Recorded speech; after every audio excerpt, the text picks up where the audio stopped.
Bonjour à tous et bienvenue pour ce débrief de l'étape numéro 5 du Tour de France, un contre-la-montre qui a eu lieu dans les rues de Caen.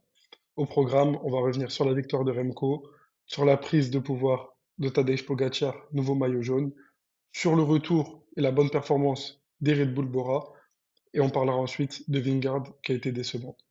Allez, c'est parti.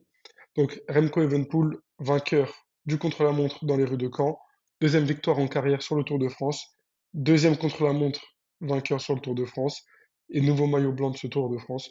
Donc excellent chrono de sa part.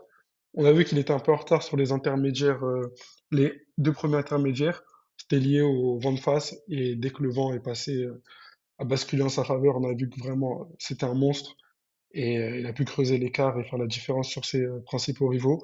Donc il a devancé de 33 secondes à fini au moment où il est arrivé, comme on le voit à l'image.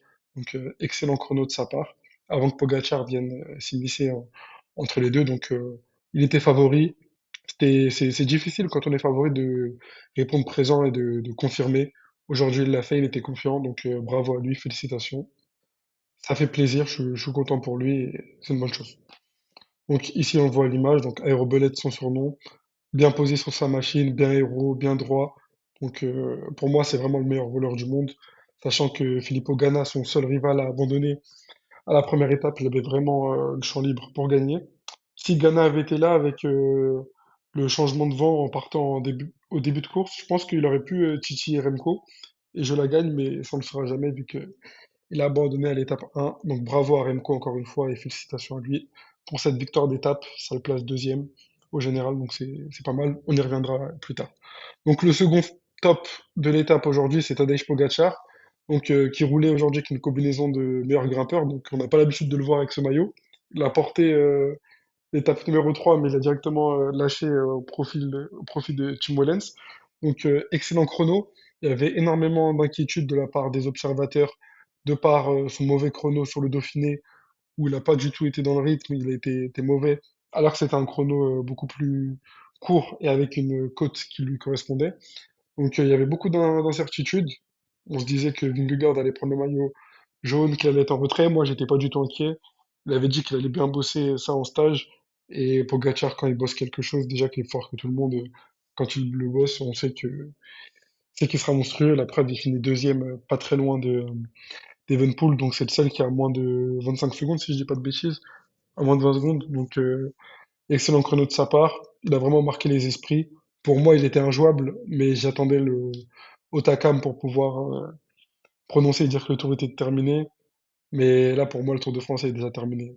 Plus d'une minute d'avance sur Vingegaard, hormis une chute. Pour moi, je ne vois pas, pas perdre la pédale, sachant que les étapes qui lui correspondent arrivent. Vingegaard a beau être un excellent grimpeur et meilleur que tous les autres, il reste moins fort que Pogacar en montagne. Les observateurs parlent souvent de 2022, 2023 et non 2022, 2023 pour juger que Vingegaard est meilleur que Pogacar, mais on a bien vu qu'en 2024, c'est un autre Pogacar, que ce soit sur le Giro ou sur le Tour.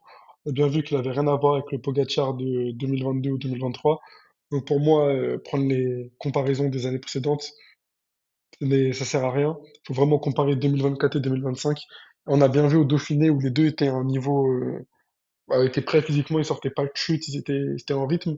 On a bien vu que Pogacar était largement plus fort que Vingegaard, que ce soit sur des côtes, comme on l'a vu à Domancy, ou sur des longs cols, comme on l'a vu l'étape d'après, où il a même pu faire un peu sa récup et finir quand même avec 30 secondes d'avance. Donc pour moi, après ce chrono, le Tour de France est plié et est terminé. Après, on n'est pas à l'abri d'une chute ou d'un impondérable, on verra. Mais pour moi, si ça se joue à la jambe, c'est plié. Mais on verra ça plus tard.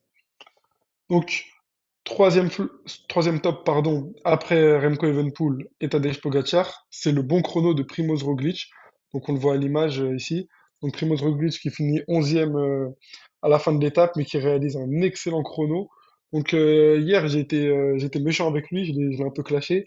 Et on a appris sur les réseaux qu'il avait eu un problème de déraillage après la chute d'un de ses équipiers dans le final, d'où le fait qu'il ait perdu énormément de temps. Sinon il aurait sûrement pas gagné l'étape, mais il aurait pu accrocher le top 10. Donc, mea culpa de ma part pour l'étape d'hier.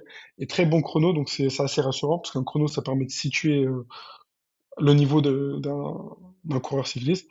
Donc bravo à lui, bravo à Lipovic, qui a fini également devant lui, qui a réalisé un bon chrono après sa mauvaise étape d'hier liée au placement et à un profil d'étape qui lui correspond pas vraiment. Donc bravo à eux. Ils se replacent au classement général, donc à voir s'ils arrivent à monter en puissance pour viser un podium. En tout cas, félicitations à eux et bravo. Bravo à Roglic et j'espère qu'il tombera pas les prochains jours pour pouvoir être en pleine forme dans les montagnes. Bravo à lui. Maintenant, on va parler du flop du jour, je n'ai cité qu'un, c'est Jonas Vingegaard. Pour moi, c'est le premier flop en carrière pour Jonas, parce que d'habitude, il est toujours prêt, notamment quand c'est des chronos sur le Tour de France, ou on se rappelle en 2023 de Combloux, ou même l'année dernière où il sortait de son grave accident, il a quand même réussi à faire deuxième de l'étape sur le chrono de Nice et faire top 5 du premier chrono en première semaine, mais sans prendre un éclat. Donc pour moi, là, c'est vraiment un gros flop. Il prend plus d'une minute par Pogacar. Il prend une minute par, plus d'une minute 20 par Evenepoel. C'est énorme. 12e de l'étape, c'est, enfin, plus de 12e parce qu'il est parti après, avant Pogacar. Donc, c'est vraiment décevant de sa part. C'est dommage. Pareil pour Jorgensen qui sort un chrono, pas ouf, mais ça reste devant Vingegaard. Donc vraiment, c'est un coup de massue sur sa tête. Je pense que mentalement, il va vraiment avoir du mal à s'y remettre. Et pour moi, bah, pour viser la deuxième place, parce qu'il sera deuxième du tour, il est largement plus fort que les autres en montagne, mais il prend déjà un sacré retard sur Pogacar pour la victoire finale, et pour moi, ça va s'annoncer très compliqué maintenant qu'il a plus d'une minute de retard avant même les Pyrénées. Donc, belle déception. C'est la première fois que je le vois pas répondre présent sur un objectif, parce que l'année dernière, il a eu une prépa compliquée, il avait failli mourir en avril, il fait deuxième. Pour moi, c'était déjà une excellente perf. Il a pu rouler un bon rythme. Il a juste perdu face à plus fort que lui. Mais là, faire douzième, c'est qu'il a perdu face à plus fort que lui, donc Remco et Pogacar. Mais il prend quand même un tir face à des coureurs beaucoup plus faibles sur le papier, en chrono comme Vauquelin ou autre. Donc ça reste décevant. J'espère le voir rebondir. Ça reste un champion. Mais grosse déception pour Jonas Vingegaard et pour la Visma Leasebike dans son ensemble. Donc, maintenant qu'on a vu les tops et les flops, on voit ici le classement de l'étape.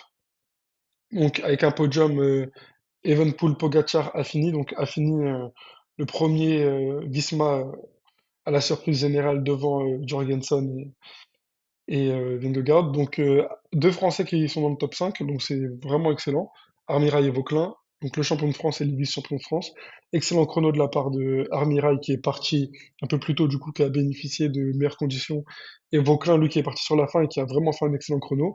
Bonne performance des Espagnols, des Movistar, Romeo et Castrillo, qu'on n'a pas encore vu sur ce tour, mais qui montrent qu'ils ont des bonnes jambes. Excellent chrono de Plap, donc qui est un excellent rouleur quand il tombe pas, qui est parti assez tôt également, donc bravo à lui. Almeida qui avait très mal commencé mais qui a bien fini, huitième, qui prend quand même 1 minute 14 à Evenepoel, donc c'est assez important pour la course au podium, mais ça reste un bon chrono de sa part. Et Lipovic qui est sixième, donc excellent chrono de sa part, bravo à lui. Donc un beau top 10 avec des bons grimpeurs et des bons rouleurs, et des coureurs qui sont partis en début d'étape et en fin d'étape, donc un classement assez homogène. Bravo à tous ces coureurs-là pour leur top 10. Maintenant, le classement général après le chrono. Donc là, on y voit un peu plus clair sur la hiérarchie des favoris, avec Pogacar qui a maintenant 42 secondes d'avance sur Evenepoel, Vauquelin qui est troisième, donc un Français qui pourra finir peut-être la semaine sur le podium, donc bravo à lui. On espère qu'il va garder cette place le plus longtemps, même s'il ne fera pas un top 10 au classement général. C'est bien qu'il soit sur le podium à ce moment-là. Bravo à lui. Vingegaard, donc, qui est déjà 1 minute 13 de Pogacar, donc c'est énorme. Il y a plus de 30 secondes d'Evenepoel. Ça, c'est un peu moins grave vu qu'il les rattrapera en montagne. Donc, c'est pas fou pour Vingegaard qui réalise un bon Tour de France avec des bonnes étapes vallonnées où il avait pu répondre présent. Jorgensen qui le talonne à même pas 10 secondes, donc qui est bien placé. Van der Poel qui est là, mais qui va bientôt, qui dégagera quand il y aura les étapes de montagne. Et après, on retrouve Almeida, Roglic, Lipovic et Skelmos, donc des outsiders qui sont là pour la course au podium. Skelmos, non, mais Almeida, Roglic et Lipovic qui vont jouer le podium avec Remco. Donc, ils ont déjà plus d'une minute, voire 2 minutes sur Remco. Ça fait beaucoup, mais en montagne, c'est rattrapable. À voir le niveau qu'ils ont en montagne, mais Remco maintenant aura le rôle défensif et je pense que c'est un rôle qui lui va bien. Donc il pourra se contenter de suivre les attaques et les contrer dans le final. Donc bravo à lui, il a une belle avance. Après à voir, parce que vu le nombre d'étapes de montagne, ça va être difficile pour lui de conserver le podium, mais il a toutes ses chances. Donc bravo à tous ces coureurs-là et à même ceux qui ne sont pas classés dans le top 10 pour leur performance. Le classement, il risque de bouger, à voir si Pogacar veut garder le maillot sur les étapes vallonnées. Mais dès demain, on pourrait retrouver une échappée qui joue la gagne et pourquoi pas un coureur lointain qui prend le maillot. Donc à voir comment ça va se passer. Mais au niveau des favoris, je pense pas que Pogacar va le perdre et on verra ça dans les Pyrénées d'ici là. Et en attendant, moi, je vais vous dire à bientôt, après qu'on ait vu les classements annexes. Donc cette fois-ci, je vous ai mis les classements annexes pour parler de Pogacar, donc qui rase tout, hein, maillot jaune, maillot à poids de meilleur grimpeur et maillot vert de meilleur sprinter. Comme j'avais expliqué dans ma preview des maillots distinctifs, je le voyais bien gagner tous les maillots, même si j'avais mis aussi d'autres outsiders sur des maillots. Avec le nouveau barème, on voit que bah, il est déjà en tête de tous les classements. Après, à voir s'il a envie de les garder. Mais s'il a envie de les garder, il les gardera. Donc c'était ça que je voulais montrer sur ces classements annexes. Et Remco qui est maillot blanc, donc qui est favori pour le conserver. On verra bien. Et sur ce, moi je vous dis à bientôt et je vous dis à demain pour un nouveau débrief sur l'étape 6. Au revoir.